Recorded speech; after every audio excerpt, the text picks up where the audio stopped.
finally decided to shop to one of these. I've been trying, but it's dog walking time for me, so.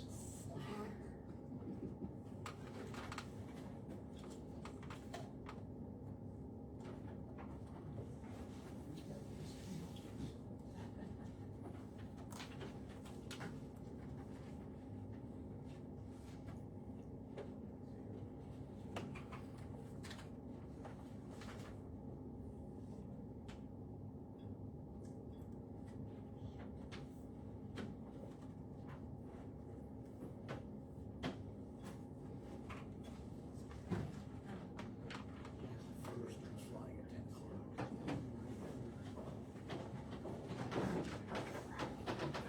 An hour apiece.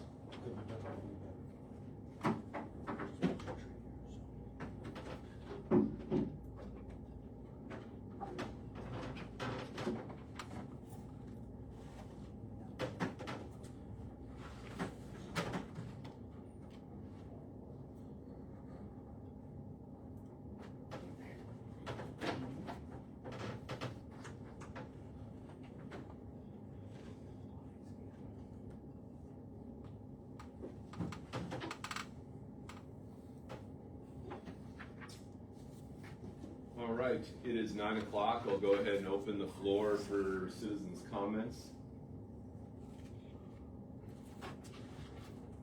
I just was gonna say, I saw you guys had on your correspondence that you received your certificate for membership for McCook Economic Development, and just wanted to say thank you for your continued membership and support. And we're happy that Randy attends our meetings, so. Good, good, excellent. There's a lot of good stuff going on in there, Amanda. You're doing a hell of a job, especially with the housing. Thank you. I commend you for that. Very We're very good. busy, so. Excellent. Yeah, thank you. Very informative meetings. Very good. Perfect. Thank I'll you. make my trip. That was a quick trip. Yeah. That works. Thanks, Thank you. guys. Take care. I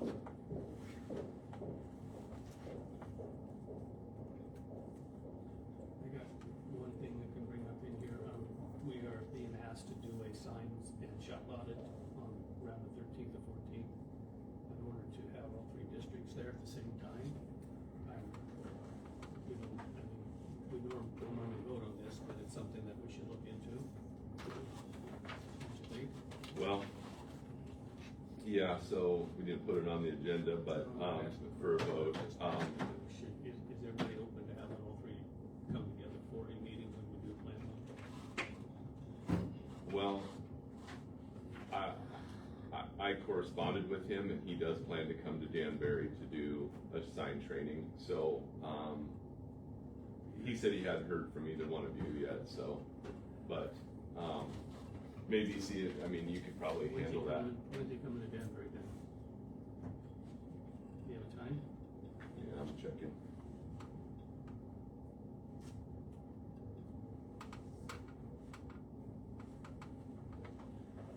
1 o'clock on the afternoon of the 13th.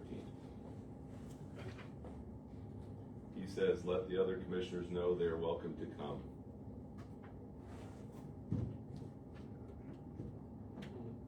13th at 1 o'clock. Yeah, I'll tell you guys.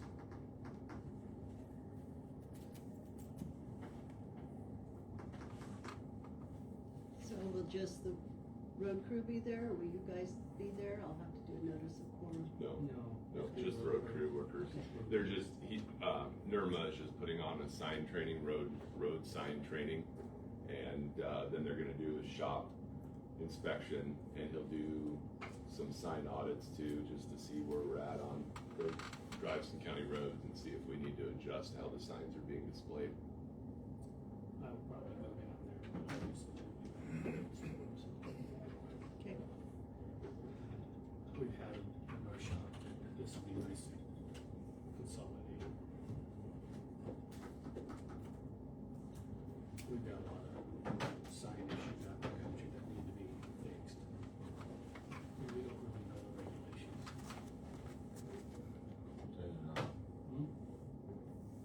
A lot of the road signs are not what's supposed to be. They're not there, there might be some specifications, especially on curbs, or curb signs. The huge trouble with your guys. I can't speak for them, just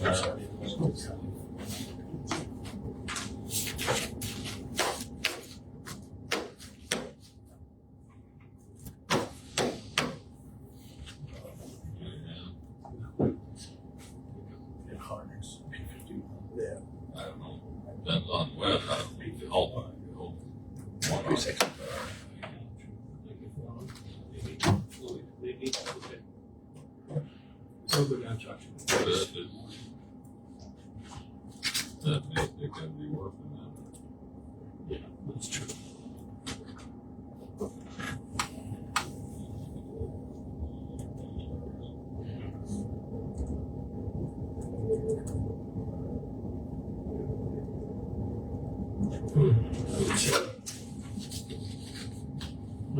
Here's something else, I'm not gonna ask for a vote on this either, but when we were at the jail the other day, Serge approached me about a grant for body scanners.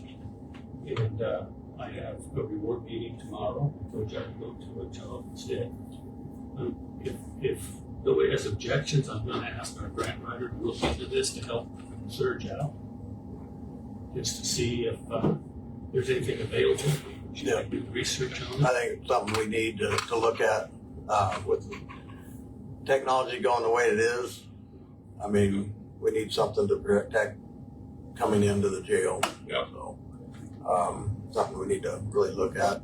I wasn't gonna do it until after the election, but When we looked at this a year or so ago, and the expense was horrendous, but, I think we can have our grant writer look into it. yeah, Maybe there's a use- lot of grants out there. I know they're expensive, but most of the places that've gotten them, able to get them fully paid for through grant. Right, and they got the list of that, like the one company here, I don't know what JAG stands for, but Burn JAG possibly would pay for it. So that's probably the one I will direct the board committee grant writers to look into. Well, I Yeah, don't have them agree to let us do it though, I mean, it's a committee, we have to vote, but it would help out.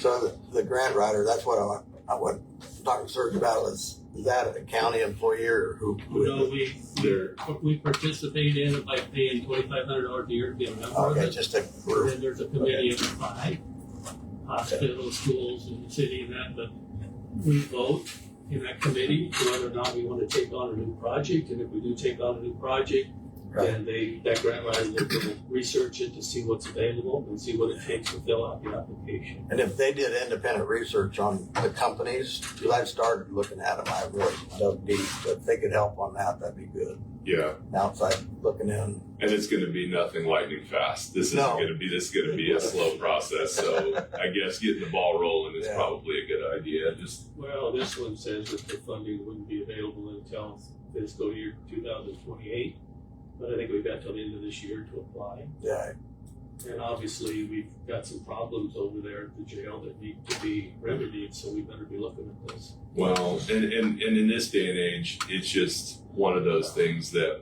and inmates have always been crafty about how they try to, but it would be, right. obviously, with just for the liability reason, it'd be good to have one of those scanners. I know they're expensive, but I know Lincoln is really enjoying theirs. yeah, and I think Phelps County has one, and so they're good to keep stuff out of the jail. So that's Quick question, the scanners, are they the same ones that the TSA uses at work? Kind of like that, only a lot more elaborate, because it picks up drugs and some other things. What you pay for is the AI that runs it, it's the software. And basically, if you have a good software, then Depends on the package. you don't have to keep retraining people on how to operate it. That's where you're spending the money mostly, is the software to operate it. yeah. You just hit the button.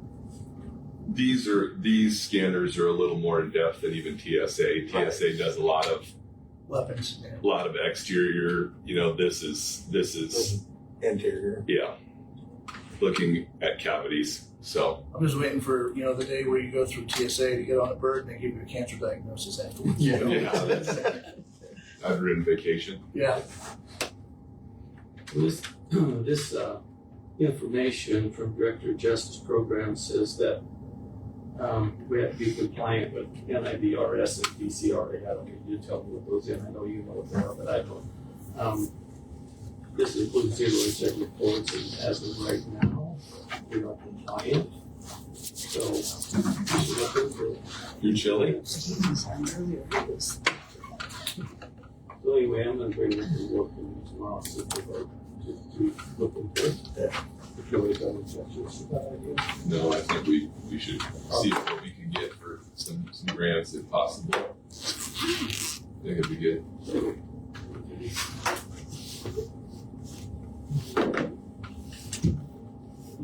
How are you?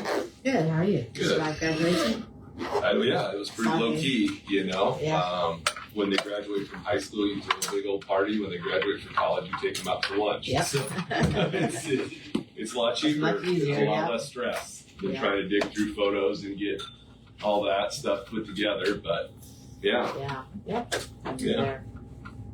Right. grants too. Yeah. It's always stages of life, you know. I don't think my wife is ready for him to move out, but Yeah. you got to kick him out of the nest sometime. Yeah. So that's Yeah. all right. Hey, I was going to ask you before we got 5 minutes left before we get to the Board of Equalization, but I was just going to ask you too. Is Pritchard and Abbott, what do they do for us? Do you remember? They do our oil appraisal. That's right. Okay.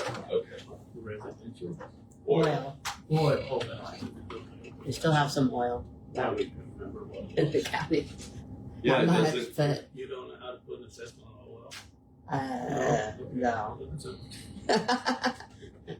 Okay. He does the whole, I think, state of Nebraska pretty much. Yeah. I know we talked about it. I just couldn't remember what day. Okay. Have Because, we always assessed minerals? Yeah. For as long as I've been Well, you've been here longer than me. here.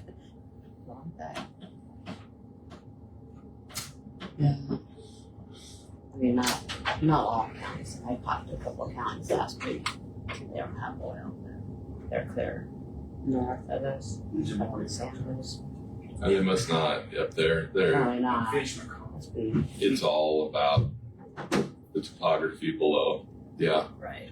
where that oil settled. And that's quite a science, really. Honestly, finding yeah. it and Mm-hmm. all their Yeah, I like to find some. seismographing and all the Yeah, things me they too. do. Yeah. I don't think they'll let us dig in the backyard though. No. Hmm. Yeah, if you got enough head pressure that it's coming out of the ground, you've got a good one. Yeah, it's Yeah. pushing up. Yeah, we had a lot of wells on our land in Oberlin.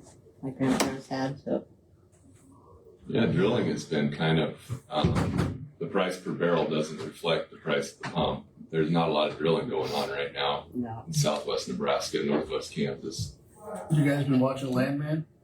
Yeah, That's pretty fascinating. it is. And funny you say that because when that show came out, they said they had a huge increase of people going to school for it. Oh, I Like, don't know about it. they're geologists that come in there and read all the test strips and I served 23 years at Naval Special Warfare, and I can't tell you how many officers I ran into that joined the Navy, went to school, joined the Navy as an officer to become Tom Cruise. Yeah. Supply or intelligence. Or Isn't that something? Yeah, It's amazing how media and television can influence people. big impact.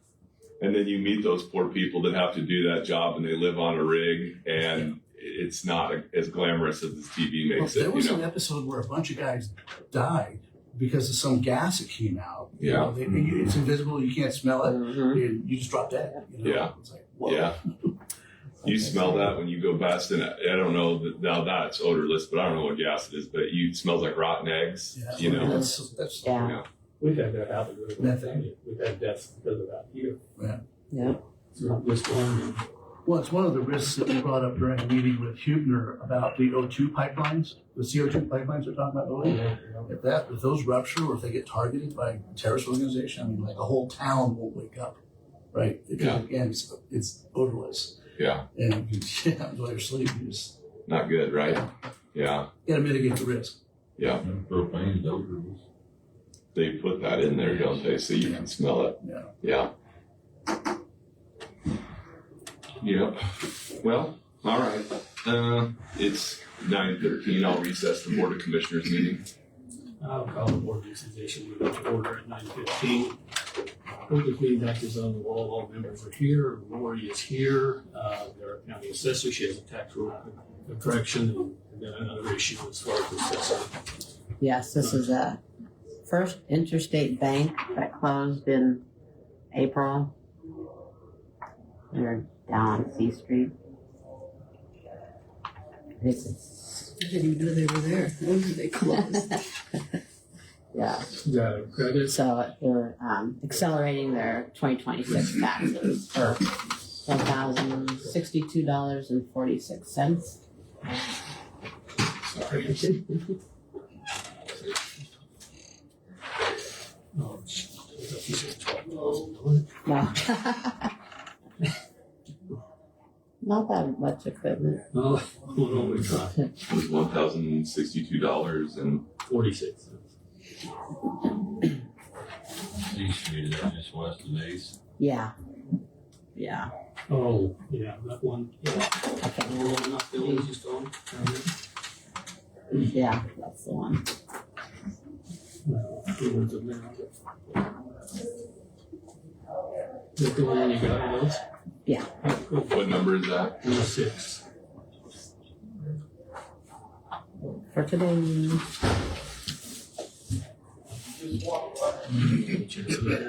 Yeah.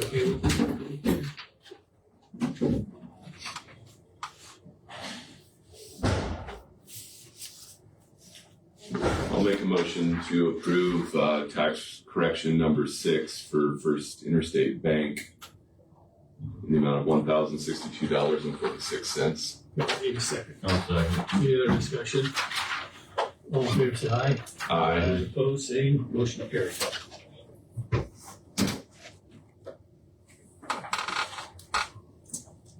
Thank you. That was this for. The 26th, because they closed this year. Okay. So we're accelerating.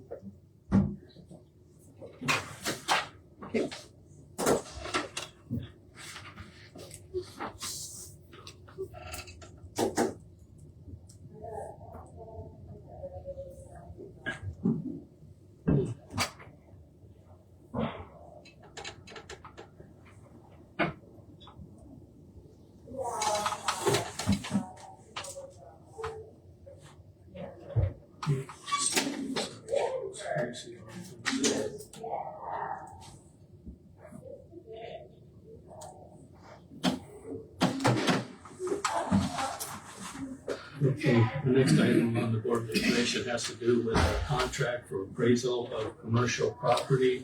We have a contract possibly here from the same company that we've been using in the past, from Central Plains Valuation. I think they've done a really good job for us the last time.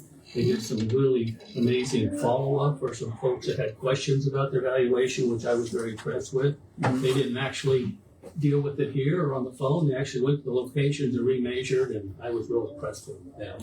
Yeah. Price-wise, I can't remember what it was before this, but right now they're asking $92,000, it looks like. I don't remember if that's gone up. Yeah, it was around 70,000 last time. That was 6 years ago, so. Well, yeah, that's true. This is a multi-year contract. Yes, every 6 years, so. It was 2021 when we started it the last time. And Lori doesn't want to go appraise your commercial property. This Nor do you. commercial is a little more Very complicated. much so, very much so. Yeah, I think they earn their keep. yeah, they know their numbers and information. And if there's a mistake made, they're right there with us to help Yes. resolve it, which is Yeah. really, in the company we had 6 years ago, they didn't do that. These guys do, so. Yeah. I don't know if everybody had a chance to read this, but it's just basically a carry forward. Same. Is it the same verbiage as before? Yes, I had Paul Okay. look over. We did make some changes Okay. from what they had. that he felt. And this is after This revisions is a that Paul put revision, in? yes, this is a revised copy. Wasn't just a few minor things really, but Okay. Right. he wanted them They always changed. gotta find something Yeah. on their keep, right? So I guess if, there's no other further discussion, I'm gonna ask for a motion to approve this, property appraisal. It's actually commercial appraisal. This will be good for 6 years. Mhm. With Central Plains Valuation Limited Liability Corporation. I need a motion And to that price is for the 6 years, correct? the 92,000. Yes, well, It's a year per year. Per year? not per year, no. It's for the whole. This for the But project, they for do have, this, they do have, starting in 2026. yeah, but they do have 2 payments set up. Yes, So once they they start. got 55,200 on March 19th of 2026, then another 36,844 on October 1st of 2027. So On March of 26. 27, March 27th. 27th, and then October 27th is only their 2 payments, not the first 2 payments, but both And they- payments. Want a down payment with Oh, yeah. of 10% before they start, 9,200 on, which would probably be this I fall, agree to. Okay. So it'd be the new budget cycle. right? Then they remind me, how often do we reassess commercial properties? Is it once for every, Every 6 years, it's like, so once, so that? Yeah. Okay, gotcha, okay. I'll make a motion to approve Central Plains Valuation LLC's contract to do commercial appraisals in the amount of $92,000. I'll second. There's no other further discussion? All in favor, say aye. Aye. Motion is carried. We need, Okay. I think it's we need you. my signature Yeah. on here, and then I'll give it over to. Okay.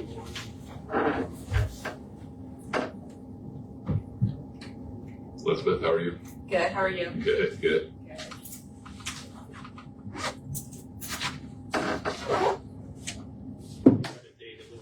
yeah, sure, yes. Thank you.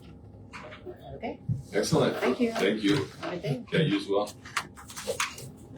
If we don't have anything else for Board of Education, then we'll close that meeting at 9:22. And I'll reconvene the Board of Commissioners meeting at 9:22.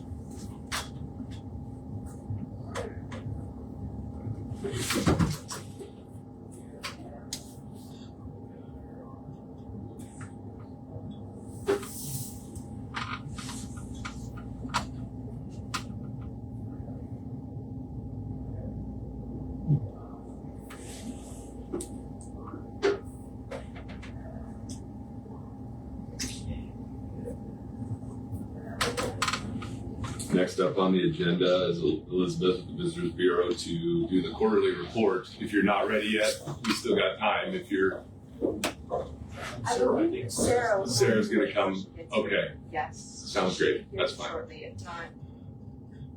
Okay, sounds good. We'll wait. We can wait. We got time. Sounds good.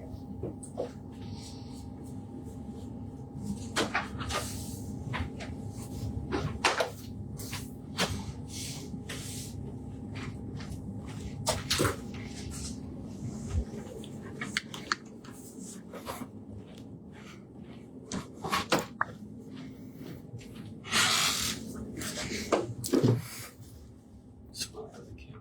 That's right.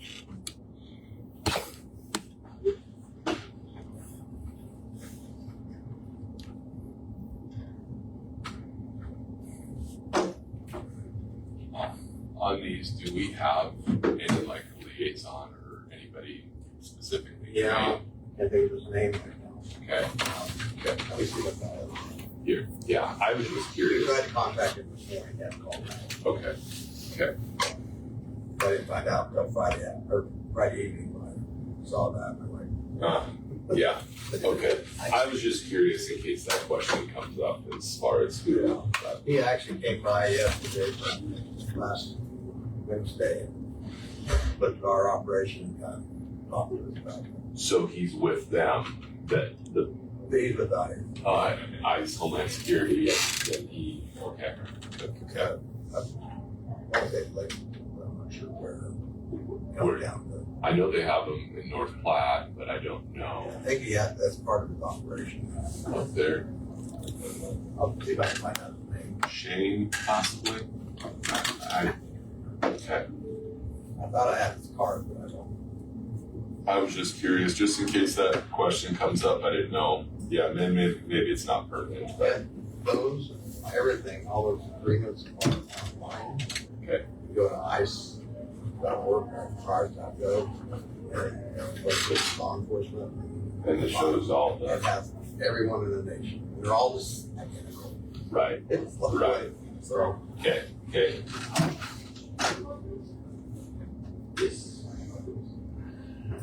So, do law enforcement agencies have a choice? Or do we, I think we you do. don't have to. we don't have It is, what it, like saying to them, it's, we do their job, and we do the job of someone's arrested, we have to check them out, make sure they're legal. If they're not, we have to transport them, or they can come pick them up.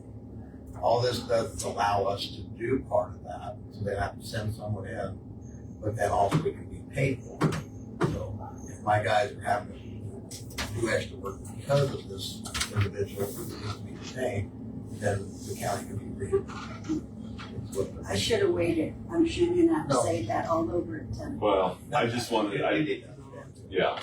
It's the same, it's not an MOU, it's an MOA agreement. It's the same thing as like when we use the state's criminal NCGs. We sign the same agreement, go through their training. They don't pay us anything, but we get to use their software for free, basically. Same thing with CJIS, the national. So we sign the same agreement, basically. If I'm not mistaken, a couple of years ago when this sanctuary county thing came up, it was a big deal a couple of years ago, and there was, I think, 5 counties in southwest Nebraska and up into the north that were listed as non-sanctuary. Right. And we, a bunch of us commissioners got together at that time and fought that, and we got every one of those to be listed as non-sanctuary. So if you don't have a resolution, which we did here, then you're basically saying that we don't have to follow none of your federal laws. Basically what it says. Most agencies do, but Yes. they don't have realized that they get reimbursed for the time they spend doing the job. I mean, it's like any law enforcement, we're gonna do our job. Yeah.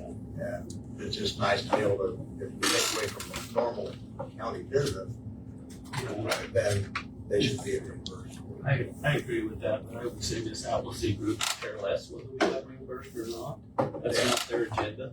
Well, I'm not gonna say people, but Yeah, we'll have that discussion. I just wanted to kind of, because roadside, if you run a subject for wants and warrants, they come back as maybe an ICE detainer, right? I've had that situation. And then you have to get a hold of Homeland Security, and then at least in my situation I ran into, they won't let you detain them any longer than the normal traffic stop. right. And then So, it's allowed us to step up, and if we find out that they are actually wanted, then we act on it. yeah, okay, Makes it a little easier to do. right, okay. So it's jurisdictional, basically, every jurisdiction decides whether they work with or without the feds on this stuff. Yeah. Yeah.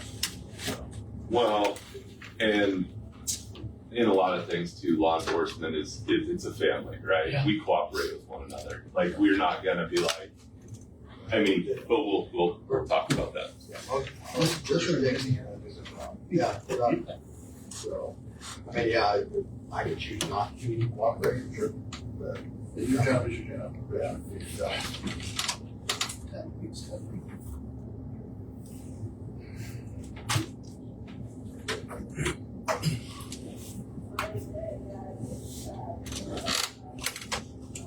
That's coming in at 9:45.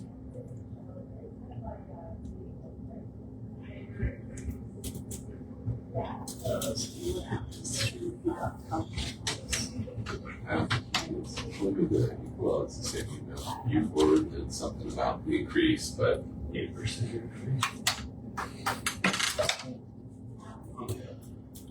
on the At this one, the only increase is on dental, I believe. Which We have an increase on that also. But we took a 5% decrease the year before, and it's going up 8, so it's not bad. Although it is about another 30,000.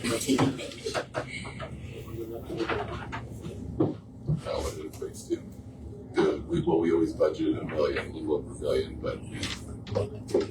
but we were always like solid. Yeah, well, the numbers are actually on that. It's 80% increase. It's 1.1 something. Yeah.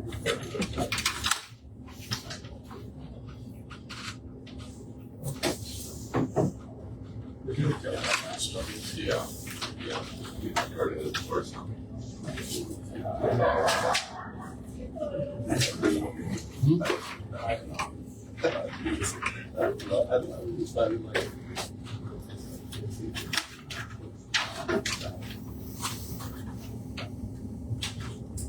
we have to keep our eye on this one. There's some stairs.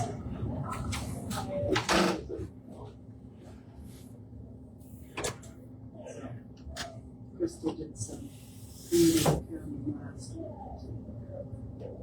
Okay. So we're you think so? I think so. Hasn't come to that yet. Okay.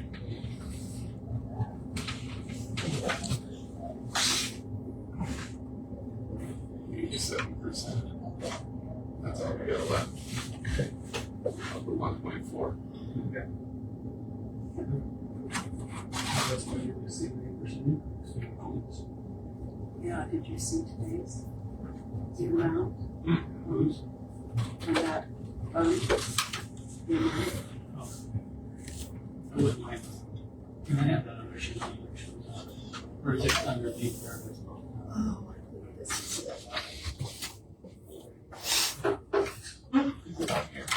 Should be.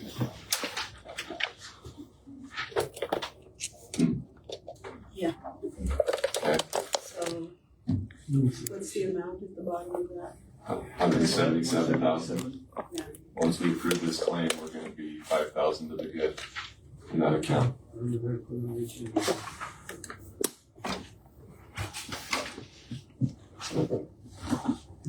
Well, what are we going to have the end involvement like in the budget, another public hearing?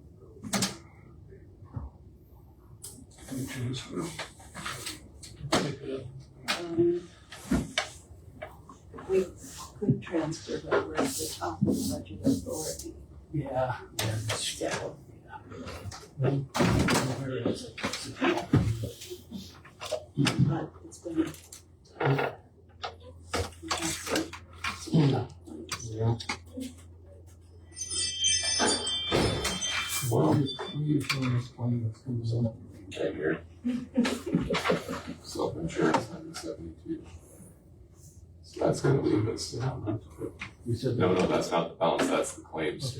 Oh, that's in here. Yeah. Okay, all right, I didn't see that one. Do you want to wait longer, or do you want to go? It's really up to you guys. I just want to keep rolling. Yeah, we'd like to keep going, Elizabeth, we got others. You'll handle it just for now. That works with me. A few handouts for you guys.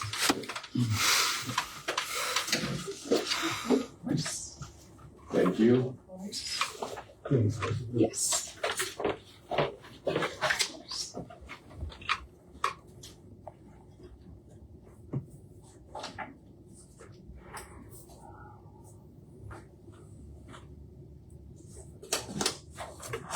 You just sit here and kind of read through what you got, unless you want to. Yeah, I will speak to there, so whenever you guys. Oh yeah, go ahead, go ahead. Oh yeah. Yeah. I'm ready to listen, Okay, awesome. Well, good morning, everyone. My name is Elizabeth Apire, and I am very honored to serve as the Director of Tourism for Red Willow County. And today I'm going to share a brief overview of just everything I've accomplished throughout the February through May quarter. So, over the past few months, Red Willow County Tourism has focused on strengthening event promotion, expanding marketing efforts, and building stronger partnerships throughout our community Our goal has been to improve the visitor experience while continuing to showcase everything that makes McCook and Willow County such a special place to visit, work, and live. One of our largest focuses this quarter was marketing and promotion. We worked to increase our social media presence and community engagement while continuing updates to our website and maintaining an accurate and active events calendar. We also created and distributed flyers, signage, and promotional materials for local events and continue promoting the McCook app to both visitors and residents as a valuable tourism resource. At the McCook Ben Nelson Regional Airport, we implemented several visitor-focused improvements, including a promotional TV display highlighting local attractions and events, as well as the introduction of a coffee cart to create a more welcoming visitor experience. Tourism also had the opportunity to actively support and participate in several important events and organizations throughout the region.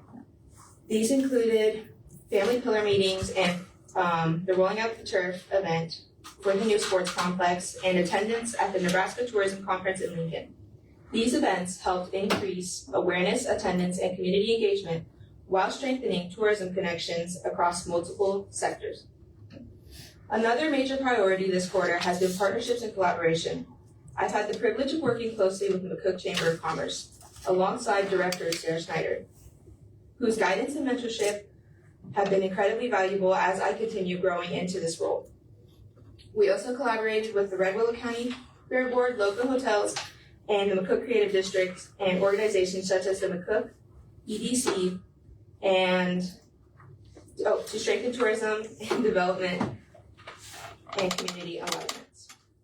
Tourism funding also played an important role this quarter in supporting local events, initiatives to create economic impact and drive visitation to our community. Funding included $3,150 for Bash on the Bricks promotional grant, $3,000 for the Red Willow County Fair promotional grant, $1,500 sponsorship for Southwest Nebraska High School Rodeo, $1,000 sponsorship for the McCook Rebels, $3,840 for the National Branch Horse Association, $520 facility rent grant for Bash on the Bricks, and I had not included it, but $3,000 also to Freedom Festival. Mm-hmm.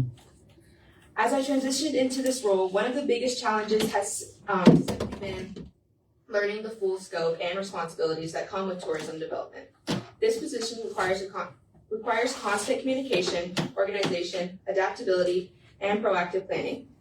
However, through hands-on experience, community support, and strong mentorship, I've gained confidence and a much deeper understanding of the role and its impact on our county.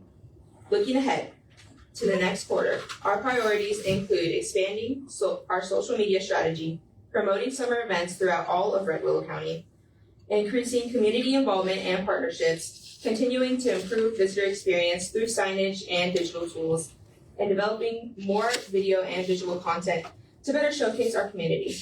Overall, this quarter has been a period of growth, learning, and strong community connection.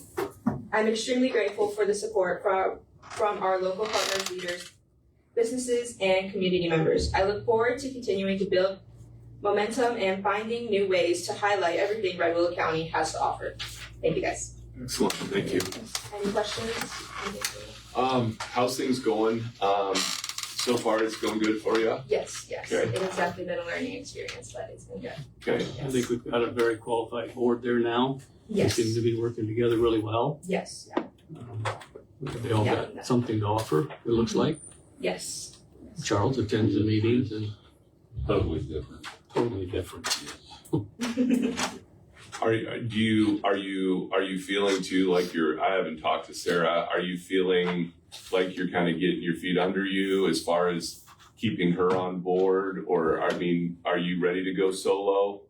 I think maybe until her contract ends, I'd like her mentorship. I'm still definitely learning the ropes, and she's been great to work with. Okay. And so, but she has definitely taken a few steps back and let me kind of guide and lead and take on more leadership in my role. So it's been good. Okay. Yes. It looks like you handled that last meeting on your own very well. Well, That thank you. seemed to me like what I saw. Thank you. Yes, and I will be handling the meetings from now on. Good So for you. Okay. Good for you, Elizabeth. yes. Excellent. Yeah, let us know. I mean, I can't remember what we agreed upon with Sarah, but I mean, when you're ready for the training wheels to come off, let us know. So. Okay, awesome. Yep, excellent. Keep up the good work and keep doing your thing. Well, thank you guys. Yep, excellent. Thank you. Yes. Take care. You too.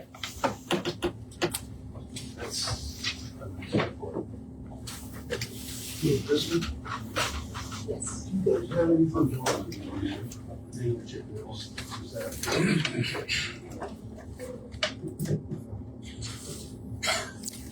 I don't know. I don't know.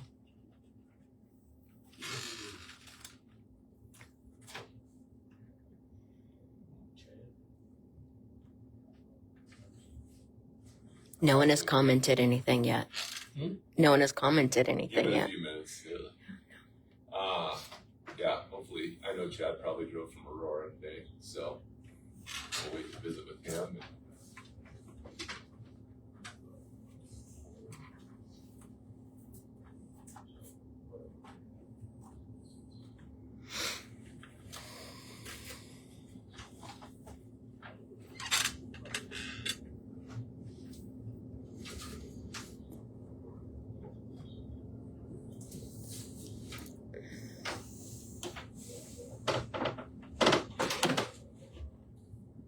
Let's, if we've got a little bit of time, do we want to go through the consent agenda? Okay. Let's go ahead and do that then. If you're ready, item number 1 is approved minutes from the previous Board of Commissioners and Board of Equalization meetings. Item number 2 is approved accounts payable in the amount of $408,217.26. Hello, gentlemen. Item number 3 is reappoint Tricia Wagner to the Health Board, and item number 4 is accept gift of $5,000 from the Kiplinger Foundation for lighting in the Kiplinger Arena.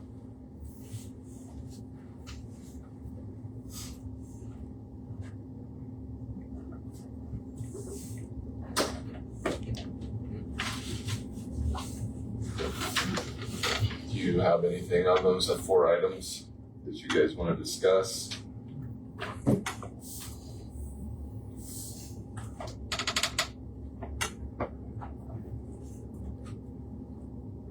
And I think this, so the total project for the lighting was like $18,000 for the Kiplinger Arena.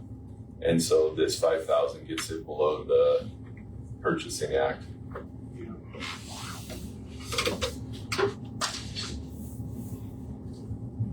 Speaking of that, I wonder how come we didn't buy that on the roof repairs, because those bills are pretty high, you know. We didn't get any formal bids on those amounts. Bill Hilton took bids on those. See if those are there.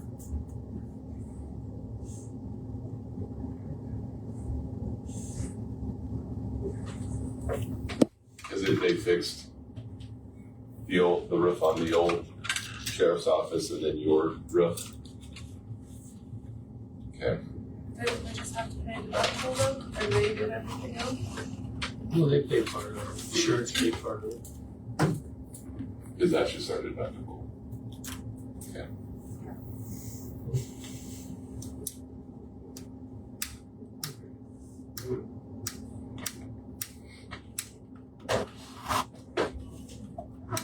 You good with them?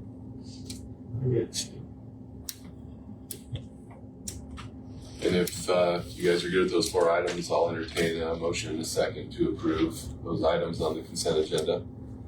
Make a motion to approve, items 1, 2, 3, 4, consent agenda. Second on that motion. I got a motion from Fritchie and a second from Dean to approve consent agenda items 1, 2, 3, and 4. If there's no further discussion, we'll go ahead and vote. All those in favor say aye. Aye. Aye. All opposed say nay. Motion carries.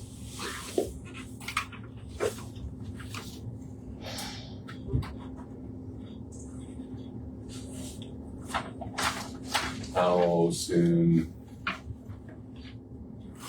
the self-insurance fund is running very low after we approved those. Probably the next meeting we'll have to get numbers together and see the bring into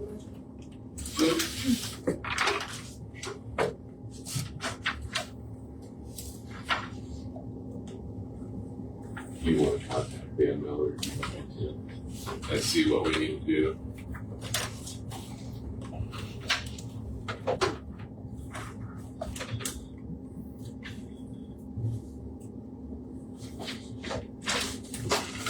Is that right? Then we'll have the regular Yes. meeting. We're gonna be out of budget already.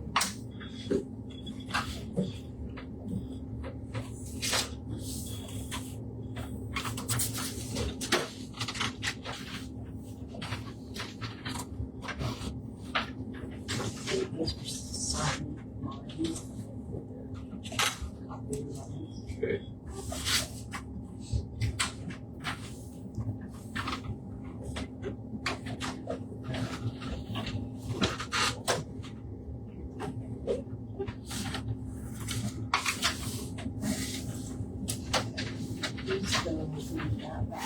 This one here.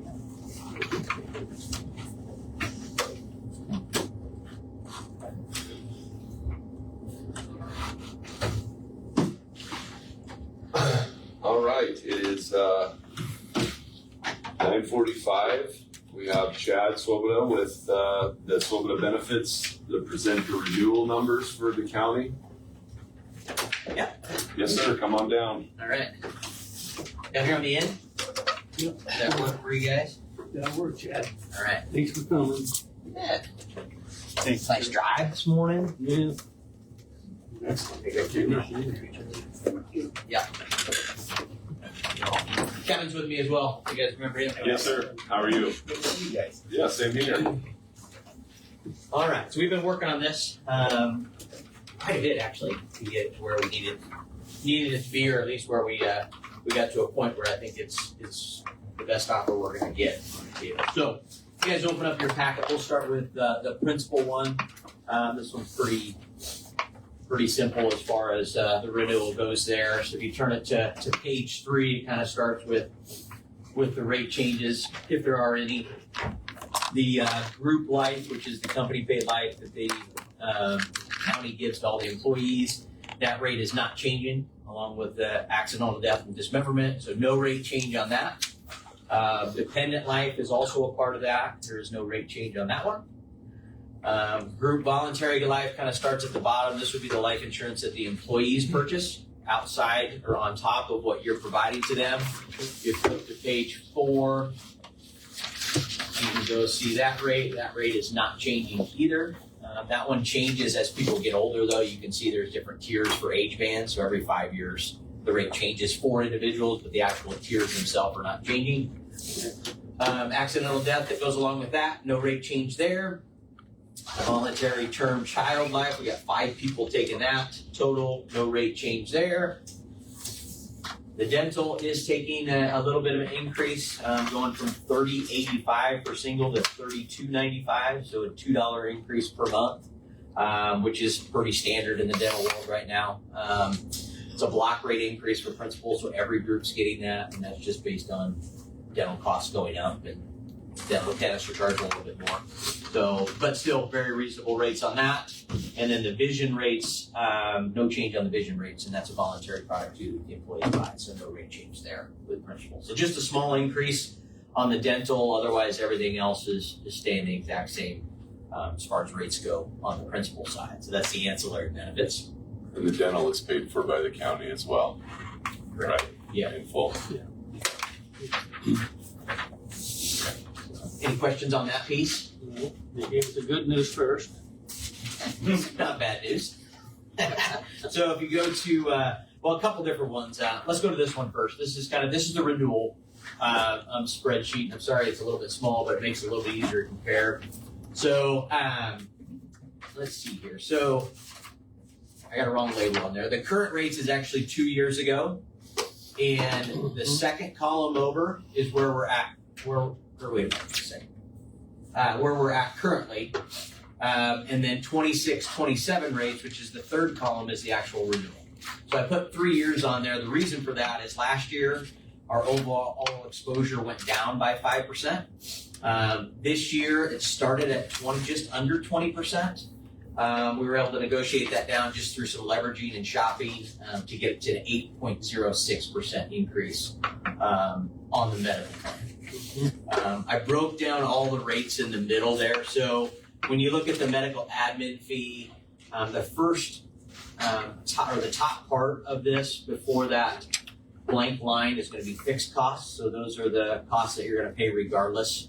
So it's going to be your administrative costs, COBRA costs, some utilization review, PPO access, healthcare blue book, transplant policy, ag and spec premium. So those are the 3 things there. So you can see that the admin fee went up just a little bit. It goes to $64.82 versus $63.40. COBRA went up slightly. The utilization review went up just slightly from $315 to $323. PPO stayed the same. Blue Book stayed the same. Transplant policy stayed the same. There's your ag premium went up just a little bit. And then your specific premium went up a little bit there too. As far as the claims pool, again, these bottom half of the numbers they can fluctuate just based on where claims are at because you're partially self-funded. So, you run at a good year, you're not going to spend what they're expecting you to spend. If you run at a bad year, you could spend the entire maximum. So that's just how the self-funding works. Last year, so far this year, we're on 83%. 83% loss ratio is 3% above expected. So they're expecting you to run at 80%. That's how they run these quotes. You're running at 83, therefore, that's why we're seeing a little bit of an increase. The risk is up a little bit more from last year. That did help with some of the negotiation. When you're at 95%, it makes it a little more difficult to say, let's bring these down. So that did help a little bit with where that one's at. But overall, 8% increase.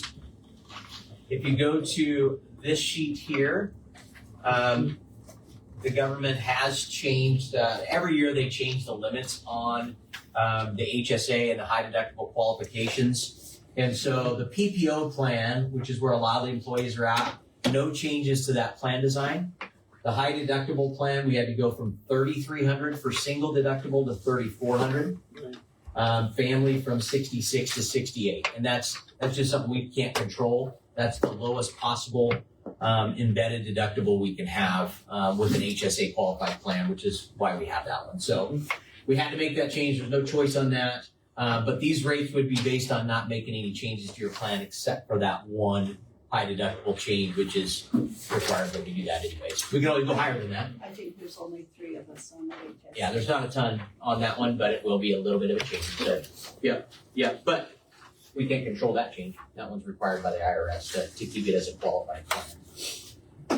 And then just for, so this was the best self-funded quote we had. We had 2 or 3 carriers quote your reinsurance. Just with your size, you don't have a ton of carriers looking at you. So we used those to leverage that down. And then I did a fully insured quote as well, because we always like to kind of look and see where that lands. Medica, Blue Cross, United Healthcare, Medica was the best option there.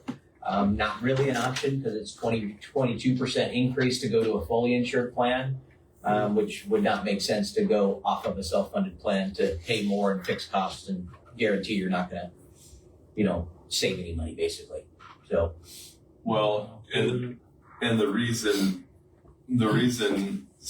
fully insured is looking more attractive, at least on basing. So at the end of April, our figures show that we only have a remaining balance. So we budgeted $1,410,344.54. We have a remaining balance of $177,197.13. However, we just approved a claim. Our claims that we just approved through the consent agenda was for almost 173. So it's looking like we're going to have to reopen our budget before the end of June to put more money in that account because we ran over what we initially thought as far as our budget amount. Yeah. So we budgeted 1.4. And even though the fully insured is $1,313,167.71. So it's starting to look like fully insured would be a better option because this year was a bad year. Well, are any of those specific claims, do you know? I do not know. Okay. Because towards the end of the year, as you start getting those larger claims, so you've got a specific level of 30, what is their spec level? 40. So we have that specific level of 40,000. So if anybody goes above 40,000, so it'd be interesting. I can look at that. One of the reasons I do this early is because at the end of the year, you start seeing some of those. And so when I did this, we were at 83, but we could end up getting some of those claims back from that 170, depending on what it is. So if somebody's over 40,000, we're only liable for 40,000 of that. And then we could get, if it's one person that's on there, we could get 130,000 of that back to our fund. So if it's just one person, we'll have to look at that claims run to see if that is where that's at. To see if that entire 170 is your liability, or if you're just funding that, waiting for the stop loss reimbursement. So that's why we have this specific reinsurance contract to offset those. So it may not be that, and we can look that up when I get back to the office to see what that entire claim is. 2 questions. Obviously, you haven't used that claim in these numbers. Correct. Are we locked in on this numbers if we go? Correct. Okay. Then the second question is, our total annual maximum of $1,339,000. We're probably hitting that anyway. Sounds like we're off the hook. Yeah. Well, depending on how many reimbursements we have coming back. Yeah. In order to make that figure. Yeah. Yep. Well, see, so for our last renewal time, the total annual maximum was supposed to be $1,244,680.68. So is that our limit on that? What's your budget year? When's your budget year? June 30th. July 1st? July 1st. Yeah, so so this is a June 1st renewal. So when you're looking at, you'll have, you know what I mean? So you have 1 month of a different contract. Like this contract is not the exact same as your budget contract. Right. Okay. And so that could be why we budgeted 1.4 and we're nipping at that right now. We had a decrease last year, so that last month should have been a higher budget in the previous year. So we took a decrease June 1st of last year, but you were budgeting for the higher rates, but not that much more. But yeah, it could be some of that just because it doesn't land exactly on your budget year. When do you have to have this approved from us? Before June 1st? Yeah, before June 1st. We got one more meeting yet. Yeah, we can look at, I can look at that claims run to see, and then see if there's any pending reimbursements as well that need to come back. It's going to save us a lot of hassle if we're going to get some back, as far as opening up the budget. Correct, yeah. Yeah, and I can look at it separately to see what those are. Because if you are getting that back. Well, otherwise it's never a good thing to have to go in and open up your. No, it's not. So that's why. Yeah. What do you have left for June and then the rest of May? Well, currently after this approval of that, we have about $5,000 to our name, right? No. Or which? Because it was After that transfer, I still have like 55,000-ish to transfer. Okay. So, and then whatever's left still in the fund right now. Okay. So that only has to last for about 6 weeks. 6 weeks, yeah. About 3 Then you more got weeks. payroll deductions too that'll get added to that. Right. For anybody that's paying for attendance and stuff. Whatever that monthly is, I don't know. That's good news. Adds up to So be. that'll be another 65. I think it's like 6,500 a month that we get back for employee reimbursements. So Okay. 13,000. You haven't done this month? Is it the end of the month? We get it at the end of January. Yeah. So. Well, Usually at the end of a contract year, you'll have some of those hits where you get that money, get a lot of that back. That's just what happens. Well, I really hope we don't have to reopen the budget. I mean, if you feel like this is,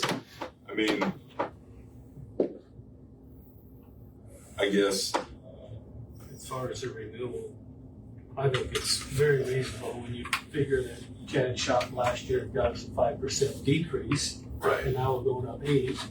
So that's only a 3% increase over 2 years, and I bet you there's not another insurance product in the country that has that kind of experience. Yeah, well, for some of them, it can be 15, 20, 30%. Probably budgeting the dental rates in there too, which is $4,000 a month. You know what I mean? Right. So We have that on top of this, On if you're top. paying that, plus you're paying 460 for the basic life of the month, so you're paying $5,000 for that, plus 50,000 for dental Okay. in that budget on top of these numbers too. Just so you know. Okay. That could be part of that 1.4 Okay. than with that last month. Well, I mean, if you guys feel comfortable, or do you want to wait? I mean, I don't know what's going to change. I guess the situation we're in currently is going to be what it's going to be. It's going to be whether you want to. Here's a, We just about wait and see what Chad well, finds out. hang on a minute. He does not have those high claims in this number, and you've got this quote from the insurance company. Yeah. So these are locked in. These aren't going to change. Right, they're not gonna change. If we wait, we may very well end up with some more claims out there. Well, he's not going to rerun the numbers. Yeah, the numbers stay the same. You're not gonna do that. This is it. I'd say we just get it done. It's not gonna change our rates. Like Ted, when you compare the two, if you were to compare the fully insured with the renewal, so you'll compare the total annual maximum on the specific, Okay. or on the self-insurance, so the renewal, which is 1.3 million, Mhm. doesn't include dental, doesn't include the life insurance or any of that kind of stuff. And then if that's the number you would compare to the bottom number with Medica, which is 1.313. Okay. So we're guaranteed to pay 1.313 with Medica. Guaranteed. Question asked. Right. Yeah. With the self-funded, the maximum you'll pay is 1.339. So you're really looking at, if you hit the max, you're looking at saving, what is that, $20,000? But our self-insured could be actually lower. Your self-insured, the lowest self-insured, say we have 0 claims at all, is $456,000. So you win when you have less than 1.313 claims, and you can go all the way down to 456. Now, 456 is not realistic, but could you spend $1 million this year? Potentially, if you have a good year where claims are down. I don't think it's worth the $20,000 just to go to I don't think so insured, either. because we could actually be less. You can be at Than that. 100, 200,000 less, and that would be the goal. Like the expected number is where they expect you to run at, Right. which is 1.162, and that's with your increase. So that's what they would kind of looking at your risk, looking at the underwriters looking at it, figuring what medical increase or medical inflation is going to do and everything like that. That's what they expect you to run at. So Chad, the 1.4 that we budgeted was the max that we would spend for this last contract, right? Yeah, and that's based on, so these numbers change as enrollment changes. So on this like sheet, it shows you have 9 singles, 19 employee spouses, 8 employee children, and 14 families. So if you were to say an employee leaves that's got single coverage, you rehire them and they take family coverage, that's going to increase. Right. So it does fluctuate each month based on enrollment. So this is assuming the enrollment stays the same for the whole year, which we know it's probably not going to stay the same for the whole year. So these are projections; they're not actual annual budget numbers. Yeah, but that's the only way to do it. There's no way to project who's going to come on and come off throughout the year. I mean, it's just impossible to do that. So yeah. And we haven't talked about this in a long while either, was employee contributions to it. I mean, as far as what the employee contributes to the policy. Yeah, I mean at 8%, I was thinking keep it the same, which you don't charge anything for the HSA or the high deductible plan, and then you charge $100 for singles on the PPO plan, $150 for employee spouse or employee children, and then $200 for families. So that's the total monthly cost that you charge the employees. We did keep that the same last year. Yes.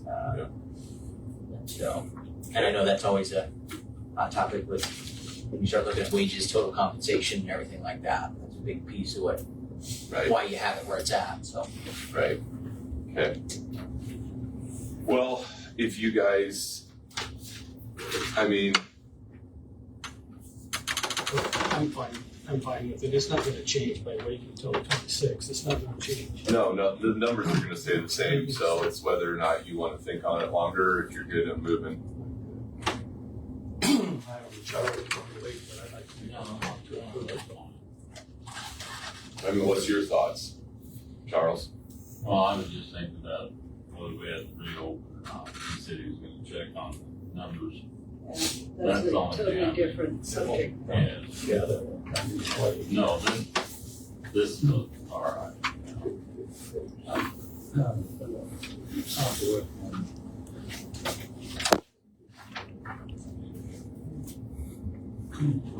Yeah, because otherwise we're gonna have to re-add it to the agenda for, All right, I'm gonna make the motion to approve, the load benefits for as renewal numbers as presented. I got a motion from Dean and a second from Fritchie to approve the numbers presented today by scope of benefits for self-insurance through Lucent. correct. If there's no further discussion, we'll go ahead and vote. All those in favor say aye. Aye. All opposed say nay. Motion carries. So I will comment, you guys have sharpened your pencil on this. We'll do that every year. Yeah, so far. When it first came in, I was like, man, you gotta work on it. Otherwise, I've been here a little earlier than I'm actually here, just that we had to kind of beat them up a little bit. So, Well, and then do us a big favor and do a little research when you get back and find out where we're sitting on this year's stuff. yeah, I'll see if Because there's any pending reimbursements. So, if there's pending reimbursements, can we still go forward with it? Have those reimbursements that may be pending, are they already figured in the budget? To where Most likely, because the most that we were supposed to spend was 1.2. Then, and we've almost spent 1.4. the only problem is that because their renewal doesn't track with our fiscal year, then we're always like a month. So there's a month in there, June 1st through the end of June, that they're only looking at that 1.2 million is max out of pocket, right? Yeah, because so June of this year, you had 113,000 claims that you were completely responsible for, which is the first month of the contract, which is normal because everybody's specifics start over. So now you got 40,000 on everybody that starts over June 1st. So you're always going to have a bigger hit in June, which is the end of your budget cycle. Which could have been what happened to get us above that 1.4, whatever it is. Yeah. So their max out of pocket is from June 1 to June 1, and ours runs from July 1st to July. to yes. So that's where we get that month difference. That Yeah. yeah. I'll ask them if they'll give us a 13-month contract if you want to see if it changes anything for this year. Okay. Then it would go June 1 to June 30th, and we'd renew July 1st of next year. That would be better because otherwise there's that month slush that we don't Correct. know what's going to be, and then it puts us up against Correct. the wall with our budget because we're just guessing. It's just always been June. I don't know how it ended on that date, but when we took it over, it was June, I think, right? Yeah, it always has been. I don't know why. But I'll ask and see. I'm not sure if they will do it or not, but I'll at least ask because that'll help you guys from a budget standpoint. Yeah, it sounds so like. we can, because that way we can hold them to their max out of pocket. Yeah. And we don't have to cover that month of claims, which then increases our overall, right? And see if they'll do it. I don't know if they will or won't, but You're still doing the cash in lieu of too, right? yes. And that comes out of that budget item, that line item, so that's not in here. Right. So you make sure you're adding all those factors into that when you're coming up with that. So the dental, health, cash in lieu, Life insurance, basic company paid life insurance coming out of that one too? yeah. Yeah. So we need to, All 4 of those items, not just that sheet. that sheet. It's that sheet, the principal sheet, and then whatever that, however many people are getting that benefit right now. Okay. Yeah. Okay. Well, yeah, I appreciate you guys stopping, coming, making the drive. Yeah. See what you can figure out for us and see if we're getting anything back on those claims or if they've reached that 40,000 limit. And, so we kind of know what we're facing. I am pretty certain you're probably getting some of that back. Okay. Just with the timing of it. You got one more month where you might see the same thing where you'll get most of that funding back. Okay. Just because we're at the 40,000. There's a handful of people that are there already. So. Okay. And you've already made your specific ag and all that kind of stuff. So. Okay. Yeah. Okay. So. Okay. Sounds good. I appreciate Thanks, you guys. Yep. I appreciate you guys coming. Yeah. Yeah. Thank you. Thank you guys. Have a safe trip. Yeah. For sure. Thanks, good to see you. See you, Charles. All right. All right. See ya.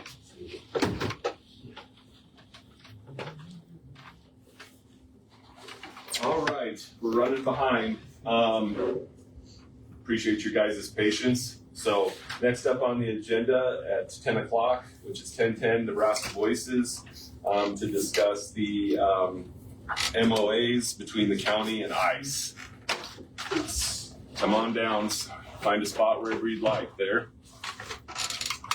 And then I also have copies of the agreements for each of the commissioners.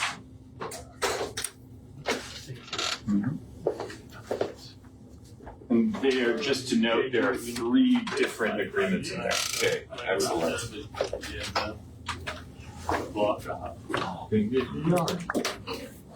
Nothing over the gate. Dog walk, because you go down to the neighbors and they don't like us. Really, you don't like it. With all that grass that makes every day hard place. You know.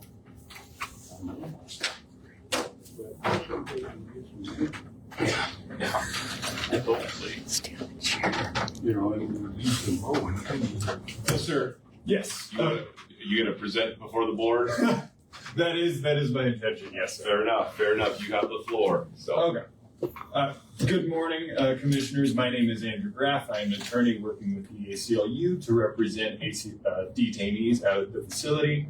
I'm also a member of Nebraska Voices, an organization dedicated to making our voices heard on important issues.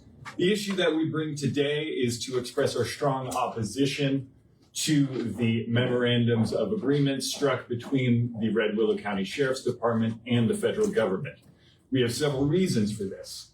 The first one, just to note, is the expansive scope of the memorandums of agreement struck between the county and the federal government. As I've noted, there are 3 different agreements there. One of them that I would like to highlight is the task force model. I'm not sure which one it is in the order. it was the first one signed. So the first one signed, but what order is it in that? Do you have it? We do. I'm Okay. looking at it. Yeah, okay, good. So, Chief Deputy Pianalto's reasoning for entering these agreements, as he stated at the last commissioners meeting, was just to get access to the database and check information. This agreement goes well beyond that stated reasoning. This agreement actually contemplates the local sheriff's department operating immigration raids in cooperation with ICE. There is absolutely no reason for us to enter into a task force model agreement if the sole purpose of these agreements was just to get access to the database. I will also note that we are one of very few counties in the state of Nebraska to enter into all 3 of these agreements. the vast majority of counties only enter into either warrant, the jail agreements or the warrant agreements. We are one of only 5 counties in Nebraska who have entered into all 3 of these. And I think the reason for that is just because, it exposes your county to a lot of liability. First of all, I will note that in the agreements, the training, salary, and overtime are not being covered by the federal government. They are actually covered by the local law enforcement agency. The only thing which prevents us from absorbing these costs is a federal grant by the government passed last year, a grant which could be withdrawn or rescinded at any time. And if that happens, that could potentially cost our county, thousands, if not millions of dollars. Just some numbers for you. So in Mecklenburg County, admittedly a bigger county, they estimated that their annual cost of running these programs totaled to $5.3 million. In Alamance County, $4.8 million was their annual cost. I will note that Alamance County is 171,000, but even if you take the proportion, like we're what, 8,000? Roughly? Just below 11. Yeah. So 10,000. Even a 17th of $4.8 million is hundreds of thousands of dollars. So these agreements, if that grant goes away, could expose our county to a lot of financial liability, just in terms of running the program. The other part of this is it also exposes our county to financial liability through our interaction with the ICE agency, which, as we've seen with the events in Minneapolis, there are potentially civil rights violations going. And if, God forbid, our county does participate in one of these civil rights violations, we could be on the hook for literally millions of dollars. And I don't know about you, but I don't think we have millions of dollars to spare. We don't even have to look outside of Nebraska to see what happens when civil rights violations occur. Look at Beatrice with the Beatrice 6. They had to raise property taxes just to cover the payout. So there's a lot of financial liability that is caused by these agreements. The second point that I would like to make is that in terms of the impact on our community, it goes beyond financial liability. It also causes issues with the immigrant community. And I know Chief Deputy Pianalto called this a philosophy debate at the last commissioners, but it's a policy one. It's one that asks us what kind of a community and what kind of a county do we want to be with our immigrant population? Because what happens when counties sign 287G agreements is immigrants move out. The studies have shown that immigrant move-out rate nearly doubles with a 287G agreement, which, if we're thinking about how Nebraska is growing, it relies a lot on immigrant population. The reason Nebraska and the reason McCook continues to grow is because we continue to attract not only young people who want to move here, which these agreements could cause issues with, but also immigrants themselves who want to move here. And so if we're impacting our move-out rate if we're reducing our move-out rate by nearly double, that is going to cause issues down the line. The second point is if immigrants can't trust the police, they will not report crime. And so when people talk about these policies making us safer, police disagree with that. The International Association of the Chiefs of Police stated, local police agencies depend on the cooperation of immigrants, legal and otherwise, in solving all sorts of crime and in the maintenance of public order. Without assurances, they will not be subject to an immigration investigation and possible deportation.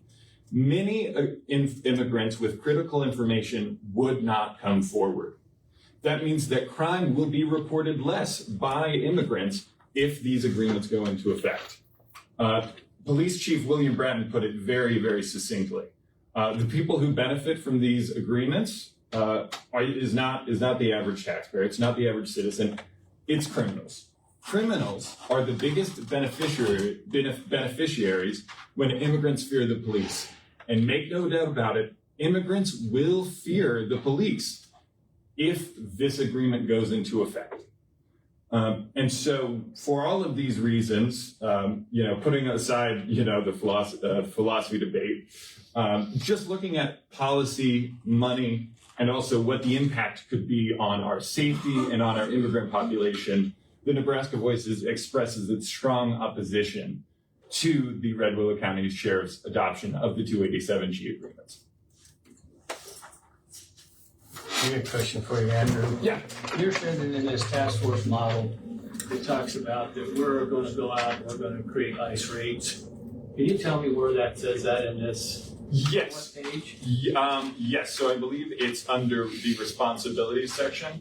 May I, Gary, can I borrow one of these? Task force? Yes. Task force model. Thank you.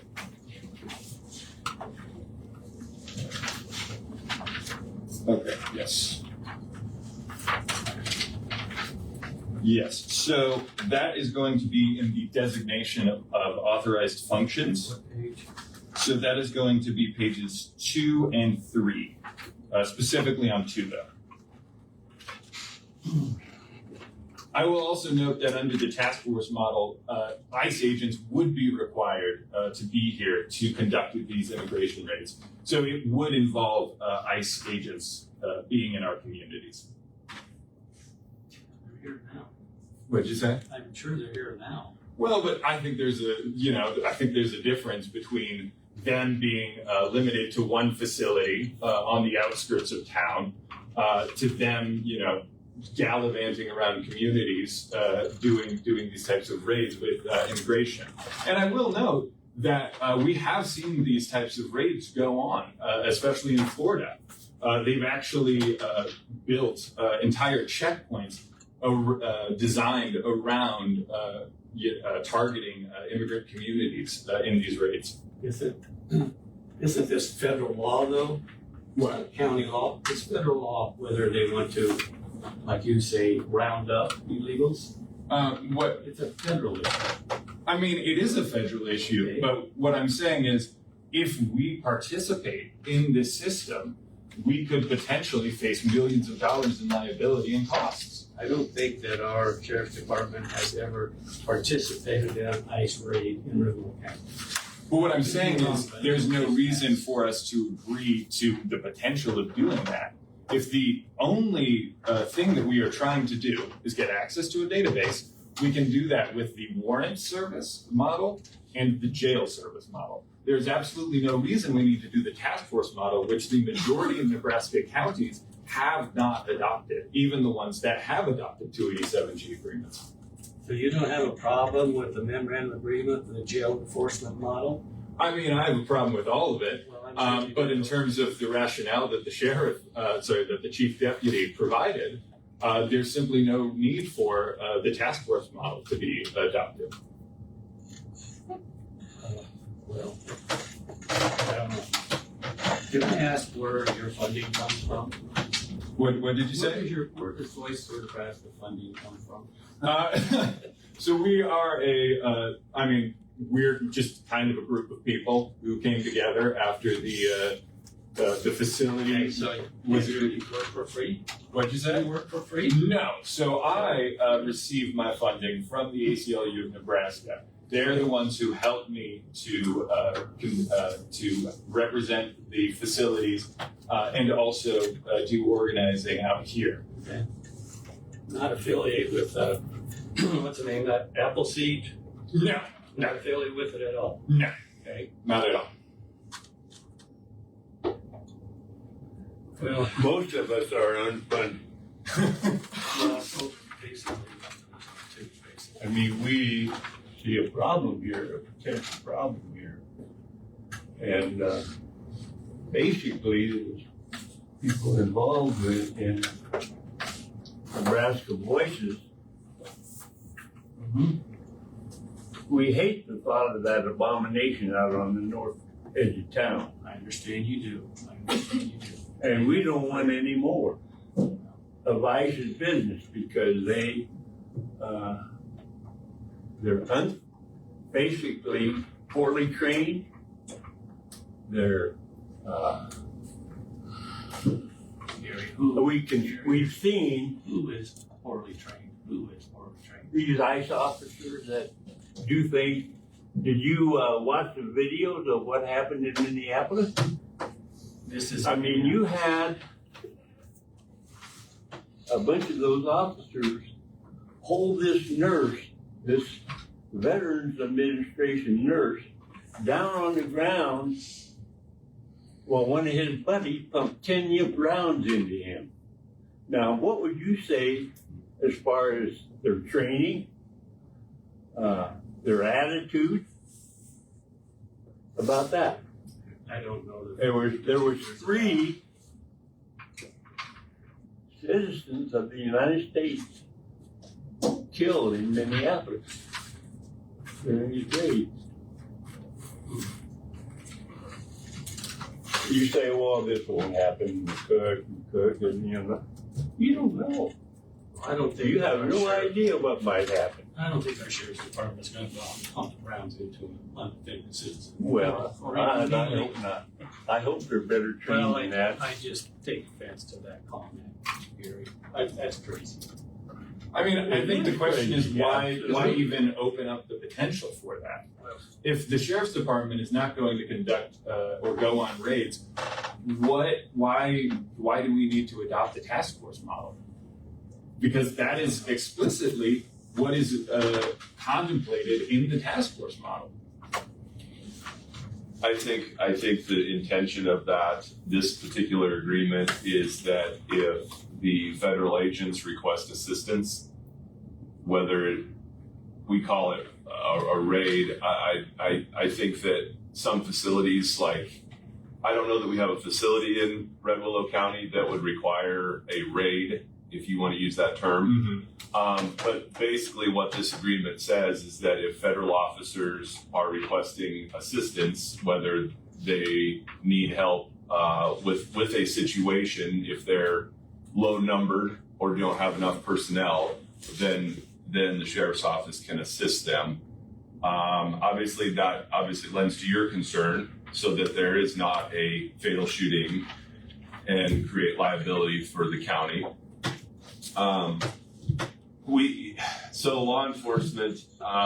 Law enforcement has always, we cooperate with one another, whether it be city, county, state, federal.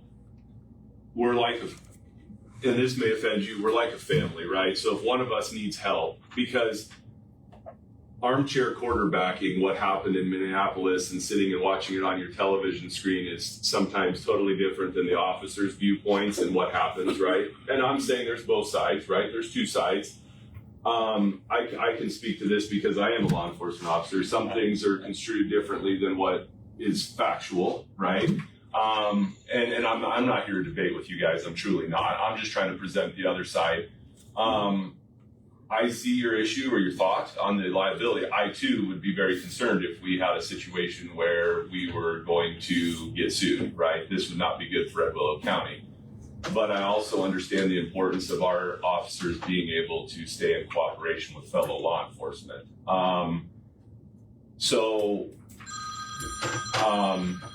That's kind of my take on it, but that's also coming from, I am a current law enforcement officer, and I guess I feel like if I called for assistance as a state patrolman to the sheriff's office and they said, sorry, we're not coming to help you, and my life is on the line, then I would be, there feels like there potentially could be a liability issue the other direction. But again, it's so hard to pick and choose each situation and what warrants what, right? Mm-hmm. But I get your concern. I do. I mean, I'm, and this is something that I've not looked into, but if I had to guess, I would say that there's probably an emergency power that could be used in that instance if the federal government required assistance. What we're talking about and what the task force model was talking about is planned out, coordinated efforts by that. If it's an emergency where officers' lives are on the line,